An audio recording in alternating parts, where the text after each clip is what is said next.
siang, Bu. Jadi seperti yang Ibu katakan pada minggu lalu bahwa pada minggu ini kita akan belajar mengenai dasar-dasar manajemen perkantoran dan layanan bisnis.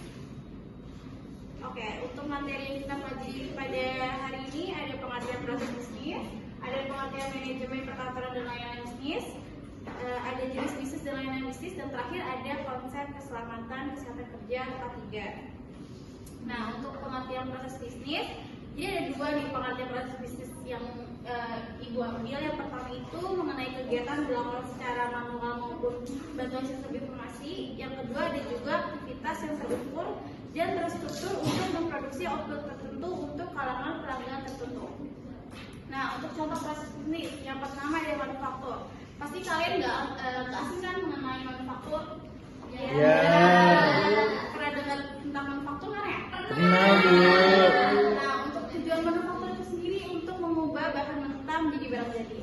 Bisa nggak kalian contohin apa sih bahan mentah menjadi barang jadi? Kayak perusahaan kayu terus nanti diolah jadi triplek. Ada bahan jadi. Oh iya. Nah, jadi tempe. Ya bisa. Nah, untuk di sini ada staf pabrik dan juga staf penjualan.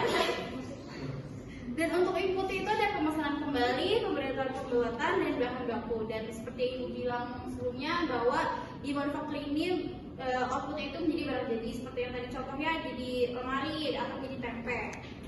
Yang kedua mengenai penjualan. Nah, tujuannya itu menjual barang ke pelanggan dan mengumpulkan uang dari penjualan. Nah, pasti kalian kalau misalkan menjual sesuatu tuh pengen sesuatu hal yang untung kan ya? Iya. Pengen rugi kan? Iya dong.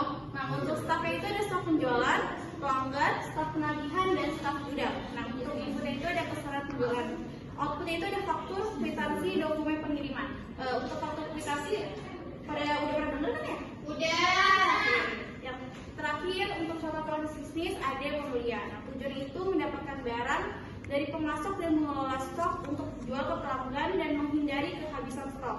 Peserta itu ada staf gudang, staf pembelian, staf penjualan, dan juga vendor. Nah, untuk inputnya itu ada permintaan pembelian, ada pemesanan kembali, dan untuk outputnya itu ada pemesanan pembelian. Untuk manfaat proses bisnis ini untuk perusahaan itu membantu perusahaan melihat gambaran bisnis secara menyeluruh atau komprehensif dan real time. Yang kedua itu ada laporan yang menjelaskan mengenai perusahaan saat ini, dan yang terakhir ada memberi nilai kompetitif untuk persaingan bisnis yang semakin kompleks. Tadi kan Ibu udah mention di awal kalau kita akan mempelajari mengenai kantor. Nah, untuk bahasa Inggris dari kantor itu sendiri yaitu office. Dengan artinya itu tempat untuk memberikan pelayanan atau ruang tempat bekerja ataupun posisi. Nah, untuk bahasa Belandanya kantor. Pada minggu lalu kan Ibu sudah mention mengenai bahasa Belanda kantor. Masih pada ingat kan ya? Ya, dikit. Masih pada ingat? Nah, untuk kantor ini, kantor itu yaitu ruang tempat bekerja, tempat instansi, dan lain-lain. Nah, untuk kantor ini ada dibagikan menjadi secara dinamis, yaitu proses-proses dalam penyelenggaraan kegiatan seperti pengumpulan, pencatatan, pengolahan, penyimpanan, maupun pendistribusian data.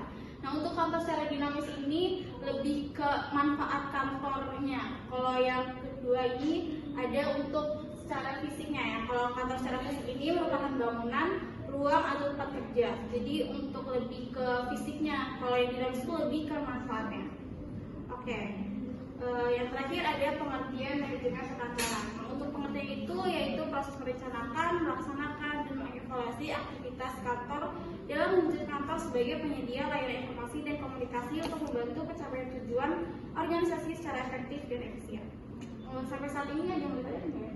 Belum. Seperti paham, Bu. Tapi nyambung kan ya apa yang dijelasin? Nyambung, Bu.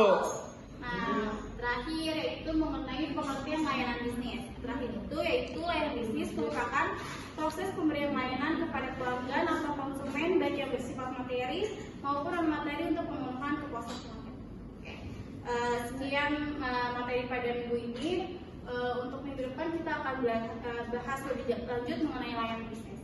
Mungkin Ibu mau absen nih, ada yang nggak masuk ya? Ada masuk nanti dulu. Berapa orang? Aisyah sama Nadina. Dua Dua. juga. Sakit atau